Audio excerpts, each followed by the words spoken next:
One of my favorite things to do as a kid was go spend time on my grandma's land. It wasn't far out of town, maybe an hour and a half's drive, but out there it seemed like an entirely different world than the city I was used to. Grandma never took to life in the city and preferred to live life at a slower pace, the way things were done out in the country. My Uncle Clay lived close to her, so she wasn't alone, but if she had been, she would have been just fine. Out there, we got to be country people too. There were woods on our property where my family would hunt deer and wild turkey, and a couple of well-stocked ponds where we could fish. My brother and I, along with our cousins, pretty much had run of the place, all except one rule. When it got dark, us kids had to either be on Grandma's porch or inside the house. We couldn't play in the woods or out in the yard after dark. Now, it might seem silly to some, but to Grandma it was a very serious rule. The other grown-ups always acted coy when it came to the subject, but they went along with it. One time I heard one of my cousins questioning Uncle Clay about it, and Uncle Clay said he had to live with the same rule when he was a kid growing up there. Mom and Dad just always gave us the do-as-you're-told response, or would tell us to find something else to do in the house.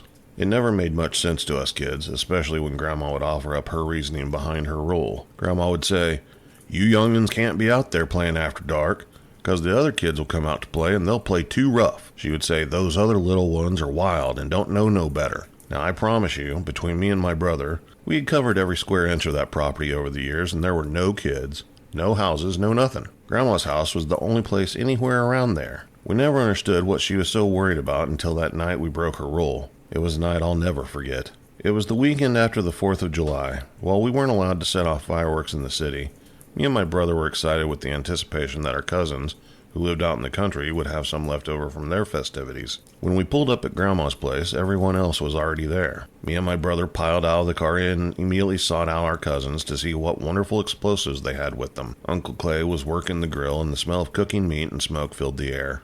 Mom and Dad yelled at us to go inside and tell our grandmother hello before disappearing into the woods with our cousins. To our surprise, we found Grandma sitting in her chair, still wearing her nightgown and robe. "Come here, young'uns, and give me a hug," she said in a gruff voice. I asked her if she was feeling all right, and with a slight cough, she said that she had a bit of a summer cold but would be fine, and not to worry about her. Our attention was immediately pulled from our grandma by the sound of our cousins yelling for us. We ran back outside just in time to see them disappear into the tree line with their bag of fireworks. We spent the day planting fireworks into the bank of the creek and blowing up discarded old pop cans or any plastic bottle we could find. The light through the trees started turning orange, and we knew it was time to head back to the house. No sooner had we started back than we heard my uncle's famous ear-piercing whistle letting us know it was time to eat. After dinner, Grandma turned in for the night. She still wasn't feeling well and said her good nights before disappearing back into the house. The adults sat around for a bit talking as Mom and our aunt started cleaning things up and carrying things back into the house. It had cooled off quite a bit. The sky was clear and the moon was bright. Us kids soon became restless, and what began as the usual pestering one another and gentle horseplay quickly worked itself into an all-out game of tag out in the yard. I'm not sure if it was because Grandma had already gone to bed or if the grown-ups just forgot about us, but for some reason the rule had seemingly been lifted for the time being, and we were taking full advantage of it. There was a tree stump just to the side of the house where an old oak tree had fallen and been turned into firewood by my uncle. This tree stump served many purposes for us children, one of which was serving as base for when we would play tag.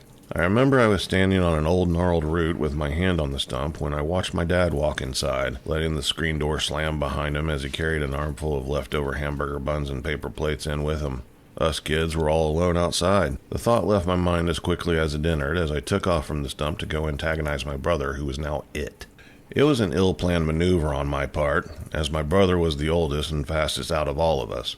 It didn't take him long to tag me. He and my cousin Sabrina had immediately taken off for base, but my other cousin Robbie was easy pickings. I took off after Robbie, who was now making a beeline for the old stump. As we got closer to base, my brother and Sabrina both took off around behind the house. I didn't care. I had my eyes set on Robbie. I was just a few feet away from making the tag when I heard Sabrina scream. I slammed into Robbie as he froze in his tracks. We kind of looked at one another as if questioning if the other had heard the scream as well. Realizing we had, we ran to the back as fast as we could. As we rounded the corner of the house, I saw my brother laying in the backyard holding his ankle. You could tell he was really hurt. It was one of the few times I saw my brother actually crying in front of other people. Sabrina was standing next to him, but her eyes were focused towards the tree line. She had a look on her face like I had never seen before and would never see again. I looked towards the direction she was staring, and that's when I saw it. It looked like a child about the size of me standing there. It didn't have any clothes on, but its entire body was covered with hair. not fur, but hair. I would have thought it was a human, but its eyes, they seemed to almost glow in the moonlight like a cat. Its chest bulged out and in as it took rapid, deep breaths. I can't explain it, but it seemed to be terrified. The sound of the screen door leading out to the front porch slamming jolted me back into reality. Uncle Clay and Dad were yelling for us. The only one who seemed able to talk was Cousin Robbie, who yelled that we were around back. As they came around the corner, I looked back at the tree line to show my dad, but the thing was gone. It was like it had never been there. I don't remember seeing or hearing it leave, but it was gone. Sabrina was still standing there with the same expression on her face. I said her name, but she just ignored me and ran inside. She didn't talk to us for the rest of the trip.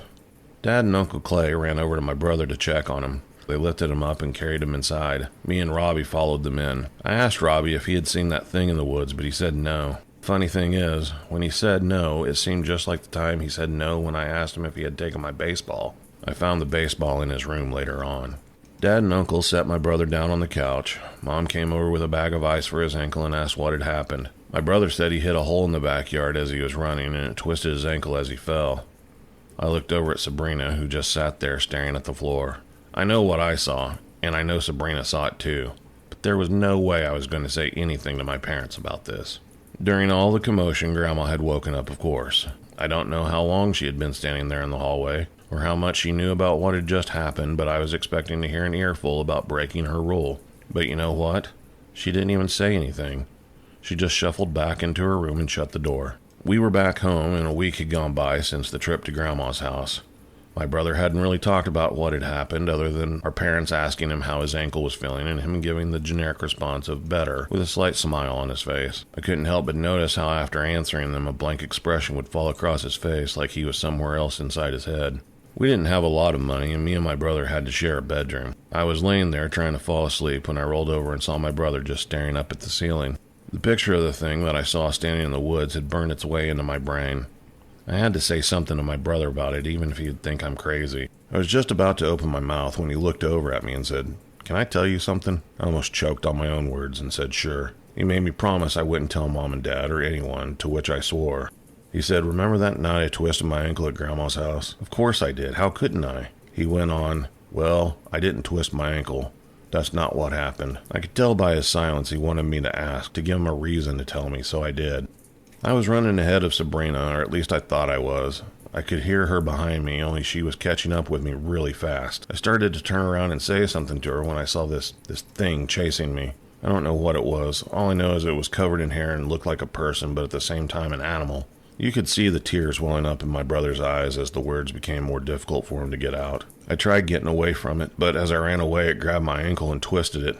I thought it was going to twist my foot right off. I went rolling to the ground. I thought it had broken my ankle. After hitting the ground, I looked up, and it was just standing over me, just staring at me with its mouth open. That's when Sabrina screamed. I guess she saw it. "Then what happened?" I asked as he took a deep breath. "It just dropped down on all fours and ran towards the woods." I think Sabrina's screaming scared it off.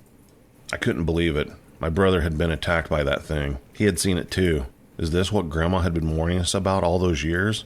It had to be. I eventually told my brother I had seen the creature too, but I never knew if he believed me or thought I was just trying to make him feel better. We never discussed the thing again. Still to this day, Sabrina won't talk about it or acknowledge what she saw. When I close my eyes at night, I can still see those eyes and that silhouette of it standing there at the tree line.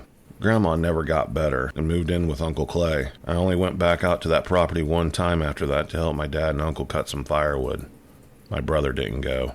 After Grandma died, the family sold her property. Sometimes I wonder if a new family lives there and if they know what lives out in those woods. Do their kids or grandkids have to come inside when it gets dark?